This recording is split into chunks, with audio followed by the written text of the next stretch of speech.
jumpa lagi dengan saya Haryanto dalam channel saya HKC Haryanto Kamboyan Channel. Pada kesempatan kali ini saya akan berbagi dengan Anda tentang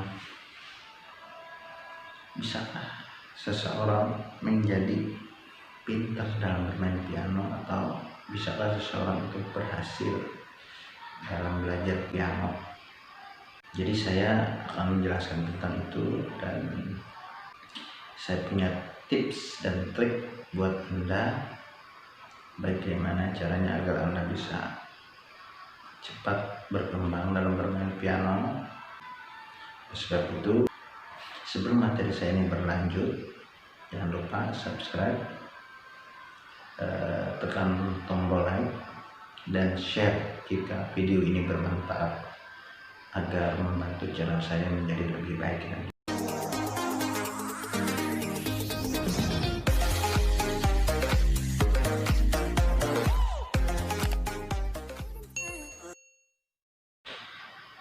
Hai, apa kabar semuanya? Tentunya semua sehat, mudah-mudahan semua sehat, semua beraktivitas dengan baik, semua aktivitas lancar, semua usaha lancar, dan saya doakan semuanya bisa sukses dalam setiap aktivitasnya. Oke, langsung saja kita ke tips dan trik yang akan saya bagikan. Bagaimana caranya agar Anda cepat berhasil, cepat pintar, cepat bisa dalam bermain piano ini. Karena tentunya banyak keinginan teman-teman yang lain, mungkin pengen cepat bisa belajar, pengen cepat memahami bagaimana cara berlatihnya, bagaimana metodenya, trik apa saja yang kita terapkan. Saya akan membagikan. Oke, simak terus ya. Oke, yang pertama saya akan jelaskan kepada Anda tips yang pertama atau trik yang pertama, yaitu punya kemauan dan tekad yang kuat. Jadi teman-teman harus punya kemauan dan tekad yang kuat dalam menginginkan bisa belajar piano ya teman-teman. Karena kalau cuma ingin saja, tidak punya tekad kuat, biasanya tidak ada tindakan sama sekali. Tapi kalau kita punya keinginan, tekad yang kuat, ada tindakan, sehingga kita mempunyai tindakan yang mengarahkan kita ke arah kemajuan dalam perkembangan kita bermain piano. Itu yang pertama, yaitu sangat penting. Kemudian yang kedua, teman-teman harus punya fasilitas instrumennya atau alatnya, yaitu pianonya sendiri, atau yang minimal keyboard seperti punya seni keyboard. Itu nggak masalah, supaya bisa berlatih di rumah. Apa yang kita dapat, ilmu apa yang kita dapat, bisa cepat kita latih di rumah. Nah, dengan demikian maka kemajuan akan cepat kita dapatkan, ya, kalau kita punya alat sendiri. Beda kalau kita tidak punya alat, mungkin kita hanya menghayal, hanya merekalkan dalam ingatan, kemudian ketika di gereja baru kita latihan. Nah, itu kalau pakai alat, kalau tidak ada alat ya. Jadi sebisa mungkin teman-teman harus punya alat sendiri di rumah. Yang biasa-biasa aja, nggak usah mahal-mahal. Yang seperti punya saya ini sekitar 3 juta lebih lah satunya. PSR, yang jelas harus PSR ya, biar mantap untuk latihan. Jadi kelas atas lah, sudah kelas standar. Kemudian tips dan trik yang ketiga, yaitu cobalah untuk mendekati orang-orang yang sudah pintar bermain piano, bermain musik, main keyboard. Kenapa kita mendekati mereka? Supaya kita dapat ilmunya, ya. Kita dapat ilmunya dengan mendekati orang tersebut dan bergaul dan berkawan dengan dia, otomatis sedikit demi sedikit kita akan dapat. Paling tidak adalah ibarat air itu, percikannya itu adalah ke kita, ya, sedikit-sedikit. Nah, jadi kalau ada yang pintar, temani, kawani, usahakan kenal dengan dia dengan cara apapun. Dan bahkan kalau dia mau kursus sama dia, nggak apa-apa, buang uang sedikit nggak masalah, ya, demi kemajuan kita dalam bermain piano. Begitu yang ketiga, ya. Kemudian yang keempat, usahakan teman-teman punya buku referensi.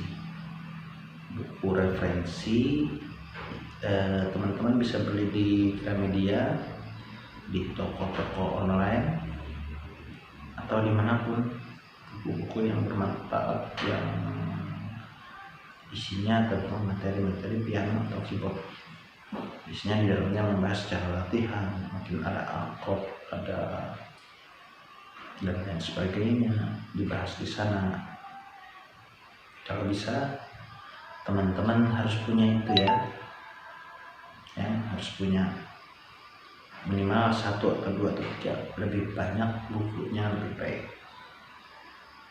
Maka itu yang keempat. Kemudian tips dan trik yang kelima agar teman-teman bisa cepat berkembang dalam bermain piano adalah cobalah untuk belajar dari YouTube atau mengambil referensi dari YouTube, karena di situ banyak sekali yang mengajarkan kita secara gratis.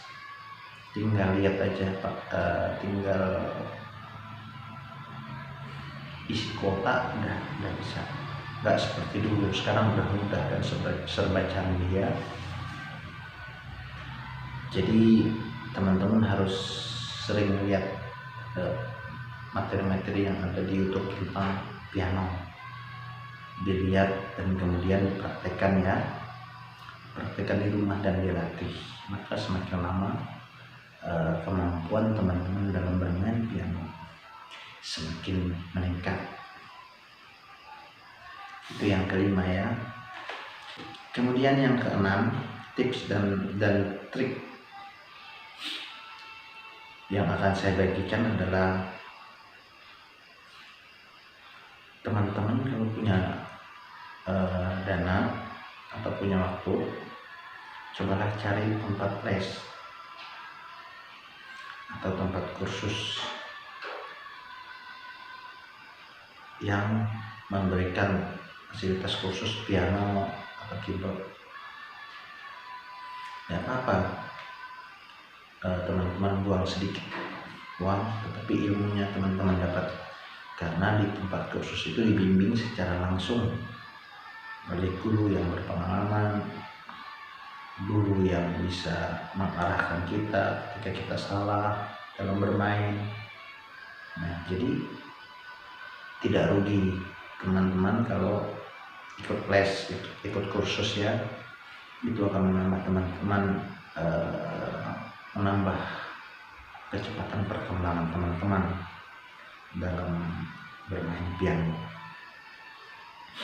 Itu yang keenam, ya. Kemudian yang terakhir, yang ketujuh, kalau teman-teman punya dana dan teman-teman punya waktu, teman-teman bisa kuliah musik banyak, ya. Bisa di Jawa, di Kalimantan, dan di Sumatera, dimanapun ada, bahkan sampai di luar negeri ada. Tapi ini tidak saya sarankan. Tapi kalau memang teman-teman ingin menggeluti piano ini lebih dalam lagi, teman-teman pengen lebih pintar lagi, teman-teman bisa bisa ikut kuliah musik, karena di kuliah musik itu lengkap dipelajari di sana, baik histori, sejarah tentang musik, musik klasik, musik rock, musik dan lain sebagainya ada di sana lengkap. Jadi tidak sia-sia. Apalagi kalau teman-teman pengen menjadi guru besar musik, teman-teman boleh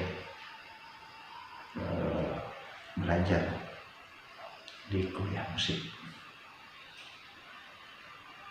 Oke teman-teman, mungkin sekian saja dulu tips dan trik dari saya agar teman-teman bisa berkembang dalam bermain musik piano, dapat cepat berkembangnya ya musik. Nah, jadi dari ketujuh tips dan trik yang saya bagikan ini mungkin tidak semua bisa teman-teman jalankan atau kerjakan, ya satu atau dua saja bisa, itu lumayan ya, daripada tidak sama sekali. Poin 1 sampai poin 5 boleh teman-teman kerjakan. Poin 6 dan 7 tidak masalah tidak dikerjakan, tetapi dikerjakan lebih baik lagi ya teman-teman ya, agar permainan teman-teman dalam bermain piano menjadi lebih mahir, lebih cepat berkembang. Dan satu saran saya, teman-teman jangan bosan berlatih, karena dalam bermain musik piano ini suatu hal yang sangat membuat kita tidak berkembang adalah bosan, rasa bosan. Apalagi ketika kita ingin mencoba alat musik lainnya, misalnya kita udah belajar piano nih, tiba-tiba kita melihat teman kita ada yang jago drum misalnya, lalu kita tiba-tiba pengen drum. Saran saya, kalau kita belajar musik, kalau keyboard atau piano, itu aja dulu ditekuni sampai kita benar-benar istilahnya paham atau lihai atau lincah, baru kita boleh beralih ke instrumen yang lain. Itu saran saya. Oke, sampai di sini dulu tips dan trik saya. Semoga video ini bermanfaat. Kalau video ini bermanfaat, silahkan di share ke teman-teman. Jangan lupa juga like dan subscribe agar channel saya ini bisa berkembang kedepannya, semakin menjadi lebih baik dan bisa memberikan manfaat buat teman-teman dan semua orang-orang baik. Terima kasih. Jangan lupa terus berlatih dan jangan ada rasa bosan. Tetap semangat untuk belajar musik, terutama musik piano. Terima kasih.